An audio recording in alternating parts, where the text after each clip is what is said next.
I thank you very much for tuning into That Will Never Work podcast. So today, my guest, she lost her husband. She's widowed with left with a 4-year-old son, and had every reason to let the story end there. But instead, she used the pain to write one of the most powerful frameworks for turning expertise into wealth, impact, and legacy that the entrepreneurial world has ever seen. My guest, Aurora Winter, left a television executive career to become a best-selling author, media strategist, and founder of Same Page Publishing. And for decades, she has been providing the leaders who win in any economy. They're not the only ones with the best ideas, but they're the ones who can communicate those ideas with a clarity, authority, and story powerful enough to make the world stop and listen. So I hope that you stop and listen today. Listen to this whole episode, and let's talk about all of that right after this. Educate, empower, enable, impact. Thank you for tuning in to That Will Never Work, an award-winning podcast where we share inspiring information and personal experiences related to business and the entrepreneurial journey from those who are leaders in their respective field. Now, here's your host, author and business coach, Maurice. So, our guest, she is luminous, strategic, resilient, a master storyteller, a legacy builder, sophisticated, and transformational. So I want y'all to keep those things in mind as we talk to this wonderful young lady. So, Aurora, first, I want to say thank you very much for coming on to the show. Thanks for having me, Maurice. I love that introduction. I'll have to replay that anytime I'm feeling down. I'm looking forward to helping our audience turn their words into wealth. Oh, thank you very much. And so, Aurora, with that being said, your entire life, your entire body of work is built on a single radical promise or premise. Words, the right words, told the right way, can create wealth. And so from that idea of wealth, freedom, and legacy, before we talk about strategy or frameworks, let's go back to the beginning of that belief for you. Was there a specific moment in your grief, in your career pivot, or somewhere in between when you realized that storytelling wasn't just an art form, it was actually the most powerful survival tool and business tool you possessed? I'm going to tell you two stories that will drive this point home and hopefully make our listeners and audience go, wow, I really should spend a little bit more time on my message. So now at Same Page Publishing, I help people craft what I call $1 million message. But you ask, okay, so when was the first time that I realized that words could turn into wealth, that $1 million message was really worth $1 million? Well, I'll tell you a story. Back even before my husband died, when I was in my 20s, we started a business, and we were two kids didn't have two nickels to rub together, but we thought we had this really great idea. I won't get into the details of the idea, but I was passionately pitching it to people with all of the details, more details than they ever wanted to know, and a kind of phone book worth of information. And we were looking at our credit card balances, and they were going up and up and up, and it looked like we were going to have to close the door. And I was so frustrated because I thought our business idea was $1 million idea. But until I had the $1 million message, we were struggling.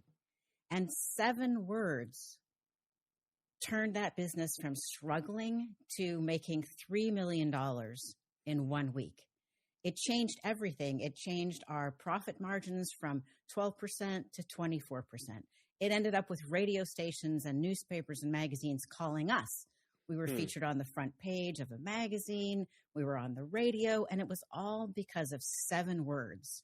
And those 7 words just created a flood of demand. And so that was the first time that I really realized, hey, if you want to succeed in business and you want to have a breakthrough, it's not about working harder. It's not about burying your prospect with all the information. It's about distilling it into a short, snappy, concise message, what I call $1 million message, and then having them say, tell me more. So here's the thing. I heard you say 7 words, but I think there's a lot of times, a lot of us say 5 words. I cannot do it. Right? Right. Exactly. And yes, then you can. but see, here's the thing. That becomes our story. We tell ourselves Exactly. that story every single day. So as you're saying, hey, I have this great idea, but how do I turn that I cannot do it into $1 million? Especially because now I'm living that. I'm living that negative energy. How do I turn that into a positive? I think that's such a wonderful question. And I really address that in the book, Turn Words into Wealth. There's a whole section about imposter syndrome, about perfectionism, because actually, even before the strategy, you do need to have a positive mindset. So I think one of the most wonderful and easy ways to have a positive mindset is stop having the spotlight on yourself, on your flaws, on your shortcomings, and instead put the spotlight on the people that you want to serve.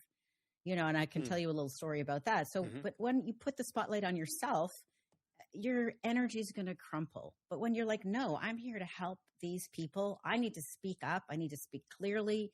I need to speak in a concise, compelling way so that I can serve them because they're suffering without my help, or their business is going to fail without my help, or whatever the case may be.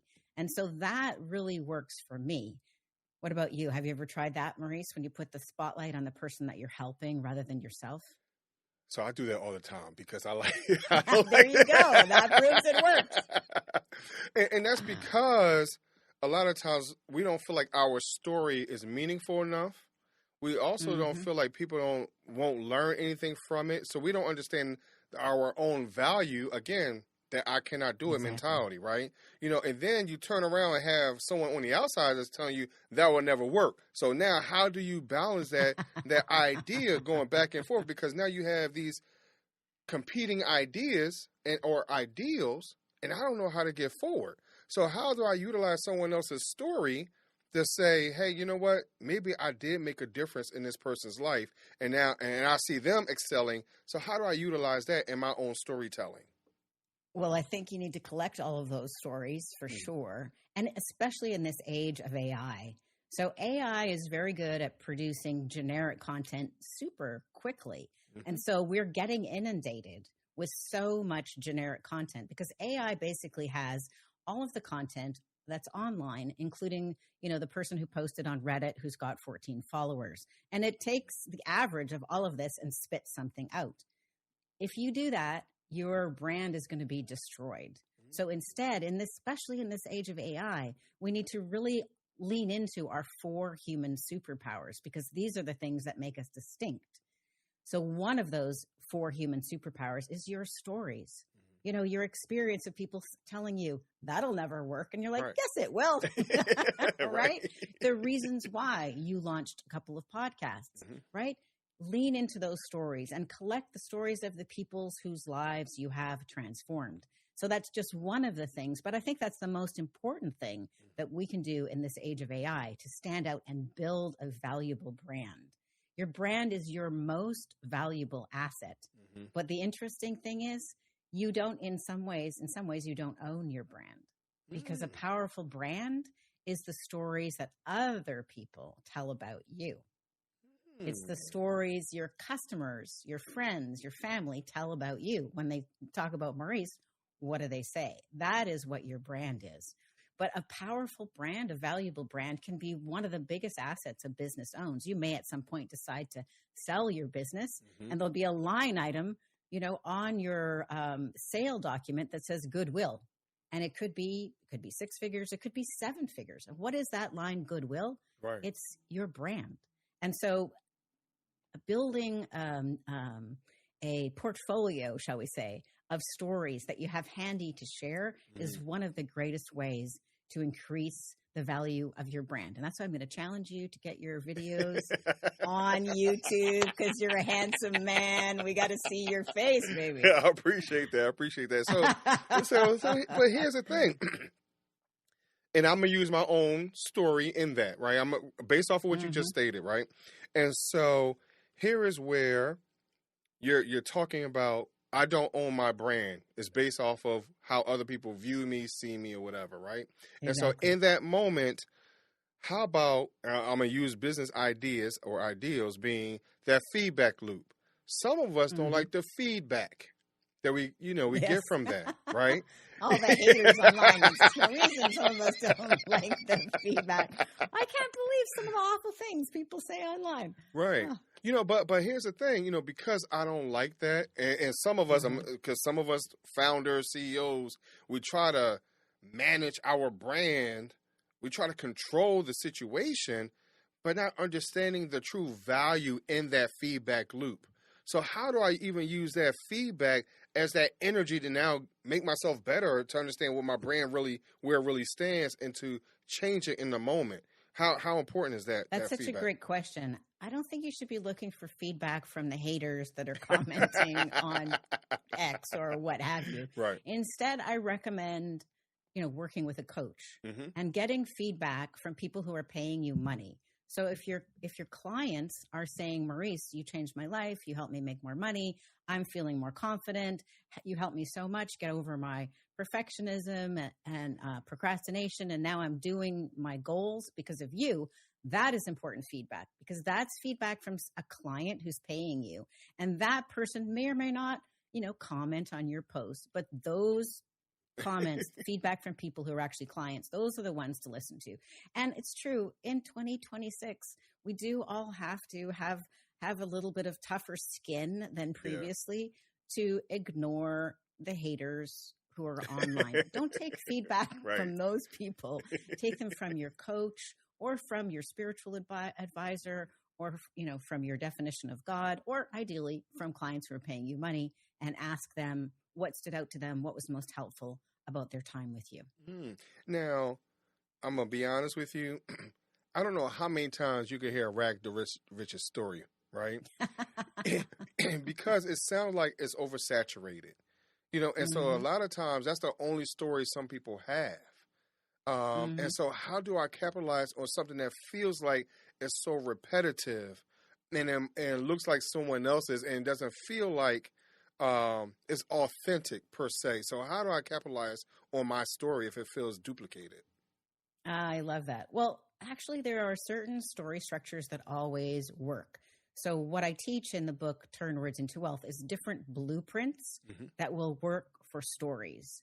And if you're going to build a house, you wouldn't just start building it. You would do it with a blueprint. Right. It's the same way with a powerful story or a powerful brand. You want to have a blueprint.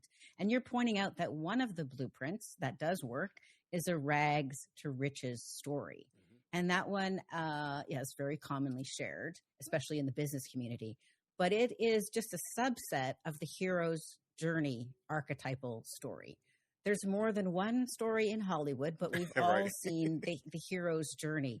Now, the hero's journey is a great kind of story to share and to collect about your own life, because you'll have multiple hero's journey stories, and about your clients. But basically, oversimplified, it would be the hero starts, there's a big problem. Let's call the problem a dragon. The hero tries 3 times to slay the dragon and fails, Right. and then finally succeeds in slaying the dragon. And then because he has saved the dragon, the hero is, making a difference in the community, and the hero brings back the holy grail or some benefit to people. Now, slaying the dragon doesn't have to be financial, right?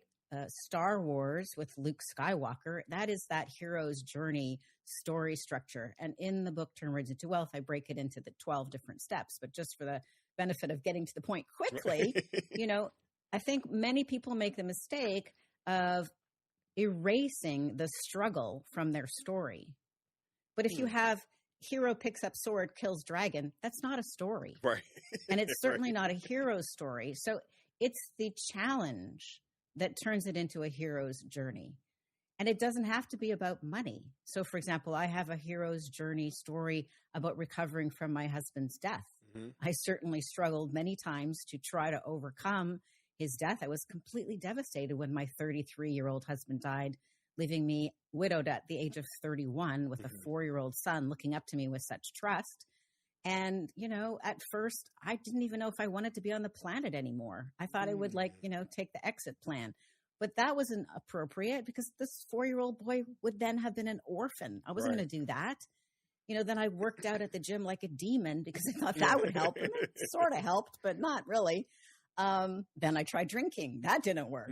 Then I went to church support groups to get over grief. And that didn't work either because I found that those church support groups, at least the ones I went to, were supporting grief, not recovery.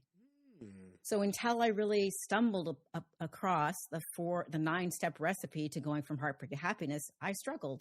But after I did the 9 steps that I later taught at the Grief Coach Academy, then I was able to go from heartbreak to happiness. And then not only did I become happier, but I helped others become happier too.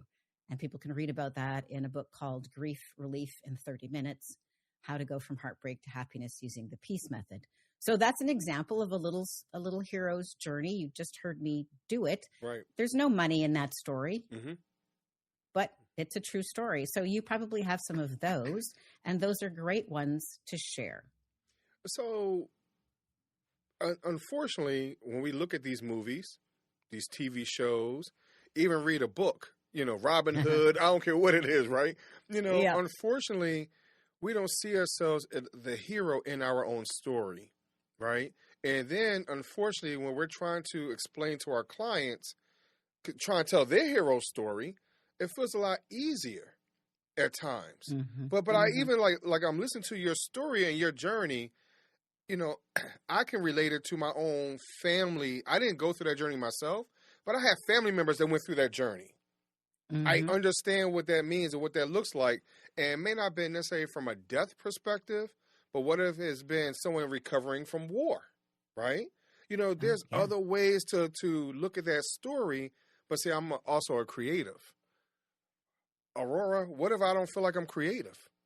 What if I feel like I don't understand that? So because unfortunately we feel like we need to be creative using these words. So if I'm not a creative, if I'm not an artist, Aurora, I really don't think I belong in that space. Well, you're just naming off very common, very human, reasons not to do something. And I have all of these things too, especially as a creative person and somebody who teaches others how to communicate. I can be hypercritical of myself. Like, I should have got to that point quicker, or where was the hook? That was missing. Right. Wait a minute. There was not a holy grail moment. But here's the thing that is so important for us all to know. When we try to be perfect, which does not exist on planet Earth, we shut ourselves down. And when I took my MBA in 2015, it was very interesting. They showed a study where they took students, they were photography students, and they put half of them in one class and half of them in another class. The first class was told, you're only going to get judged on your very best photograph, and that's where your mark is going to come from. The second class was told, you're only going to get judged on the quantity of photographs that you create. And the interesting thing is the first class were all struggling to be excellent. They were going for the highest quality possible. The second class was just shooting thousands of photos. Well, the ones who did the most quantity also got the best quality. And I think that's something for us all to know. So, shoot more podcast episodes, write more chapters of your book, communicate more frequently, and you'll become a better communicator. Also practice. Collect stories and practice. But I think that's one of the ways that hopefully we can lean into just do it. The Nike slogan, just do it. The other thing that really helped me is the thought, if not now, when? If not now, when? So that's why I got my MBA in 2015. A friend, I'd been flirting with the idea of getting an MBA because I help people with their message, yes, but I also wanted to be able to confidently help them with their business strategy. And so I was flirting with the idea of getting an MBA for about a decade. And then my friend said, well, if not now, when? I'm like, you have something going on there. So I did it. And then I, came out like, okay, now I can help you with your business strategy and your marketing plans with an MBA. So I think we can't postpone things forever. Sometimes you're going to get beyond the age of interest. And as I know from my husband dying suddenly at the age of 33, sometimes putting things off till tomorrow means never. I will never be able to take another trip to Hawaii with my husband. I will never again be able to kiss him goodnight. So sometimes later is never. And we don't want that. We don't want to have deathbed regrets. People regret the things they didn't do, not the things that they did, that they were like, well, I could have done better. I think that's a great point that you said, reaching that age beyond, at that interest space, because a lot of times we feel like we're too old to accomplish something, right? We put these barriers on ourselves, and I don't care who I talk to. I keep pulling up the Colonel Sanders story, right? Yeah, that's a good one. That's a good one. Absolutely. Because it shows that he tried this chicken for a long time, right? A long time. Yep. But he eventually got it to a point where it was marketable and it could grow. Now, I think that his story, someone else actually took it beyond. But again, the idea is just to get it started. Even like you're saying, how long did it take for you to get your MBA? Unfortunately, for some of us, when we take a look at that, are we procrastinating? Are we telling ourselves that we can't do it? What are we hesitating on? And we allow, I know in my own life, I allow family expectations to overtake what I think I need to achieve for myself. And so how do I overcome those expectations that others have in order for me to get over the hump, for me to achieve my MBA or write my book or do a podcast? I think you're a good example of just doing it in spite of the naysayers. So I want to tell a story about, you just said lots of times people think they're too old. Well, I started 2 YouTube channels last year. And my goal with my Strategic Basics YouTube channel, which is about breaking news, was, I'd love to get 10,000 subscribers. Well, it's about a year later, and I've got 130,000 subscribers. So I totally blew past my goal. But I'm having fun, right? I'm having fun shooting videos for Strategic Basics. That's really cool. And I also started about a year ago or 6 months ago, a completely different YouTube channel called Anna's Zest Series, which is an animated show, and it's based on my fantasy books. I have a trilogy of young adult fantasy books. The first one is Magic, Mystery, and the Multiverse. And because of my background's in film and television, I thought, wouldn't it be cool to have like book trailers, like little short, fun, dramatic episodes? So we started the Anna's Zest series, and the 4th video went viral and got 400,000 views. Nice. So it's not too late. And in fact, while AI has many challenges that we need to address as a society and as people like you and I with owning a small business, we need to be cautious not to let AI destroy your brand. Right. You don't want to go there. But there are some wonderful things happening with AI, and the AI video creation tools are some of the most exciting things, because for the first time in history, it's possible for a successful small business owner to create or have their team create outstanding, stunning videos at a very modest budget. Right. So, Aurora, I got to say, I appreciate you coming on today. You've given a lot of food for thought. And I appreciate you keep putting me as the guinea pig. But I want everyone out there to understand that you have a voice, you have a story. And if Aurora is that one to help you out, Aurora, please let everyone know where they can reach out to you and find your content and talk to you. All right. Well, they might want to read my recently launched book, Turn Words into Wealth, 7 Ways to Make 7 Figures as a Thought Leader, available wherever books are sold. They can also join me on Strategic Basics at YouTube, absolutely for free. And if they would like to get help with their marketing, their messaging, their books, their videos, they can go to samepagepublishing.com, samepagepublishing.com, and they can sign up for a free business breakthrough call at bookcall.biz. But that's all on samepagepublishing.com. But I think the key message is just what you said, Maurice. Your story matters. Everybody's stories matter. And what do we have to give others? Right. The most important thing we have to give others is our own story. And that can potentially create a breakthrough for others. So don't be withholding your story. Give it as a gift to others. So I'm gonna lead that into the question that I ask everybody at the end of the show. My would you rather question? Because again, would you rather tell your story or not? So would you rather go down a pathway, the fork in the road, or would you rather do 3 doors? There's a whole lot of options there. So which one would you choose? 3 doors or a fork in the road?